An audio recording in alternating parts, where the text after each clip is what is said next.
இன்றைக்கி நம்ம மூவி ரிவ்யூவில் பார்க்க போகிற படம் வந்து மாஸ்க். கவின் ஆண்ட்ரியா நடிச்சிருக்காங்க. இந்த படம் தேட்டரில் ரிலீஸ் ஆகிருக்கு. மூவி ரிவ்யூ போகிறதுக்கு முன்னாடி நம்ம சேனலை லைக் பண்ணுங்கள், ஷேர் பண்ணுங்கள், சப்ஸ்கிரைப் பண்ணுங்கள் கைஸ். படத்தோட ஒன்லைன் என்னன்னு பார்த்தீங்கன்னா, ஆரம்பத்தில் ஒரு சூப்பர் மார்க்கெட்டில் முகமூடி போட்டு சில பேர் கொள்ளையடிக்கிறாங்க, மணி ஹெய்ஸ்ட் பண்ணுறாங்க. அதுக்கப்புறம் வந்து ஹீரோவை காட்டுறாங்க. வேலுன்ற கதாபாத்திரத்தில் கவின் நடிச்சிருக்காரு.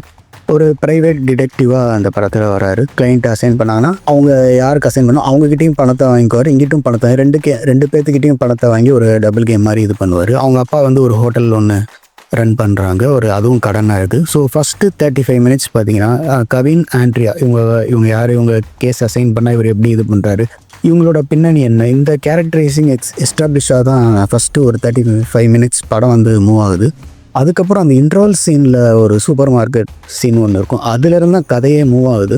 அதுக்கப்புறம் தான் கதையே இதாகுது. செகண்ட் ஹாஃப் பொறுத்த வரைக்கும் பார்த்தீங்கன்னா ஃபுல் அண்ட் ஃபுல் கவின் வந்து டிடெக்டிவ் பண்ணி யார் அந்த பணத்தை இது பண்ணா, இந்த கேங் யார் அப்படின்னு சொல்லி கண்டுபிடிக்கிறது தான் செகண்ட் ஹாஃப் இருக்கும்.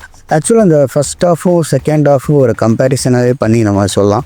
ஆக்சுவலாக ஃபஸ்ட் ஹாஃபும் செகண்ட் ஹாஃபும் பெருசாக சுவாரஸ்யமாகவே இல்லை. அந்த இன்ட்ரோல் பிளாக், அந்த சூப்பர் மார்க்கெட் சீனை தவிர பெருசாக எந்த ஒரு சீனுமே சுவாரஸ்யமாக இல்லை. ஒரு நார்மலான ஒரு சீன்ஸ் மாதிரி தான் இருந்தது. ஏன்னா இவங்க வந்து ஏன் கொள்ளையடிக்கிறாங்க, அந்த கொள்ளையடிக்கிற கும்பல், அவங்க சொல்லப்படுற அந்த காரணங்கள் எல்லாமே வந்து ஒரு நார்மலான ரெகுலரான ஒரு விஷயமாக தான் இருந்துச்சு. பெரிய வித்தியாசமாக எதுவுமே இல்லை. ஸ்க்ரீன் பிளேவே வந்து அடுத்த சீன் நமக்கு என்னன்றது ஓரளவுக்கு நம்ம ப்ரெடிக்ட் பண்ண முடிஞ்சிருது. ஸோ அதனால வந்து பெருசாக சுவாரஸ்யமாகவே இல்லை. ஸோ அந்த இன்ட்ரோல் சீன் வந்து ரொம்ப நல்லா இருந்தது. கிளைமேக்ஸில் வந்து பார்த்திங்கன்னா ஒரு ட்விஸ்ட் இருக்குது. அந்த ட்விஸ்ட்டை வந்து நிச்சயமாக யாராலையும் ப்ரெடிக்ட் பண்ண முடியாது. அந்த மாதிரி ஒரு ட்விஸ்ட் ஒன்று இருக்குது. ஆண்ட்ரியா தான் நெகட்டிவ் கதாபாத்திரம் ப்ளே பண்ணியிருக்காங்க.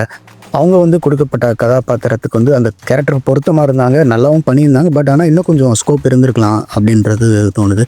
கவின் வந்து அவர் கொடுக்கப்பட்ட கதாபாத்திரம் அந்த ரோலுக்கு வந்து ரொம்ப சூப்பராக பொருத்தமாக இருந்தார். அவரும் நல்லா பண்ணியிருந்தார்.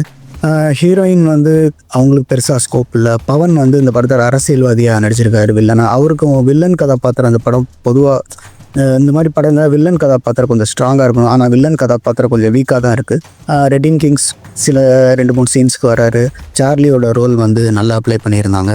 ஸோ இந்த மாதிரி அவங்கவுங்க கொடுக்கப்பட்ட கதாபாத்திரம் வந்து கரெக்டாக பண்ணியிருந்தாங்க. இந்த படத்துக்கு பாடல்கள் வந்து பெருசாக கிளிக்கே ஆகலை. ஆனால் பிஜிஎம் வந்து நல்லா ஜிவி பிரகாஷ் பண்ணியிருந்தார். சினிமோட்டோகிராஃபி எல்லாமே நல்லா இருந்தது. ஓவராலாக இந்த படம் பார்த்தீங்கன்னா இந்த படத்துக்கு ஒரு plus points running time 2 hours 5 minutesக்குள்ளவே தான் இருந்தது. ரன்னிங் டைம் வந்து கரெக்டாக இருந்துச்சு. இந்த படத்துக்கு எடிட்டிங் ஒர்க் நல்லா பண்ணியிருந்தாங்க. ஓவராலாக இந்த படம் பார்த்தீங்கன்னா மாஸ்க், இந்த படம் ஒரு எதிர்பார்ப்போடு வந்துச்சு. ட்ரெய்லர் கொஞ்சம் ஒரு எதிர்பார்ப்பு இருந்தது. ஆனால் படம் வந்து பார்த்தீங்கன்னா எங்கேயுமே வந்து சுவாரஸ்யம் இல்லை. அந்த இன்ட்ரோல் சீனும் கிளைமேக்ஸில் ஒரு ட்விஸ்ட்டை தவிர வேறு எங்கேயுமே சுவாரஸ்யம் இல்லை. அடுத்த சீன் நமக்கே ப்ரெடிக்ட் பண்ண முடிஞ்சது. ஸோ கம்ப்ளீட்டாக இது வந்து ஒரு மணி ஹெய்ஸ்ட் ஃபன் த்ரில்லராக கொண்டு போகணும்னு இவங்க நினச்சிருந்தாங்க. காமெடி வந்து அவங்க ஒர்க் அவுட் ஆச்சு, பெருசாக இதாகவே இல்லை. ஸோ ஓவராலாக அந்த படம் பார்த்தீங்கன்னா இதுக்கு முன்னாடி வந்த கவின் ஆக்சுவலாக ஆஃப்டர் டாடாக்கு அப்புறம் அந்த படங்களுக்கு இந்த படம் கொஞ்சம் பெட்டராக இருந்தது. அவ்வளோதான் தவிர மற்றபடி இந்த படம் வந்து ஒரு ஆவரேஜ் ஃபிலிமாக தான் இருந்து ஜஸ்ட் ஒரு 1 time வாட்சபிள். படம் வந்து போர் அடிக்கலை, ஆனால் கொஞ்சம் சுவாரஸ்யமும் இல்லை. இன்னும் கொஞ்சம் நல்லா பண்ணியிருந்துருக்கலாம். ஸோ ஓவராலாக இந்த படம் ஜஸ்ட் ஒரு 1 time வாட்சபிள் ஃபிலிம் தான். ஃபேமிலியோடு பார்க்கக்கூடிய படம் தான் இந்த படம். இந்த படத்துக்கு நம்ம கொடுக்க போகிற ரேட்டிங் வந்து கண்டிப்பாக வந்து 5 out of 2.75 தரலாம். மீண்டும் இன்னொரு ரிவ்யூவில் பார்க்கலாம்.